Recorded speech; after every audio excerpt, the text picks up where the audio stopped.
கோயில் கொடை இன்னைக்கு நான் இப்போ காலையிலே முடிச்சு நேற்று நான் விஷ்ணு மனம் 1 மணி வரைக்கும் வில்லுப்பாட்டு பார்த்தோம். என்ன அதுக்கப்புறம் நான் தூங்கி வந்துட்டோம். இப்போ காலையிலே முடிச்சாச்சு. என் மகளுக்கு ட்ரெஸ் இல்லையா, அன்னைக்கே ஒரு ட்ரெஸ் எடுத்த மாதிரிங்க. நல்ல ட்ரெஸ்ஸு 3-4 ட்ரெஸ் எடுத்துருக்கலாம். எனக்கு வந்து பாவாடை சட்டை தான் வேணும்னு சொல்லி தாவணி சட்டையா தாவணி சட்டையா போடுறியா? போடுற ஆனால் வைக்க இருக்குல்ல இப்போ. ஒரு நல்ல 3 புதுமான ட்ரெஸ் ஒரு 4 ட்ரெஸ் எடுத்து கொடுத்துருப்பேன். போட்டு நடந்துருக்கோம். வேணான்ட்டாவோ இன்னைக்கு வந்து இருக்காவோ இன்னைக்கு.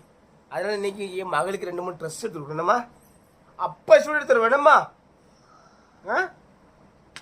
என் பொண்ணு நம்ம இஷ்டப்படி தான் இருக்கோம். 2 பொண்ணும் அப்படிதான். ஏன்னா நம்ம 4 பிள்ளைகளும் தான் நம்ம சொல்ல தட்டவே தட்டாது. என்னம்மா? Right, okay. நீ கோயில் கூட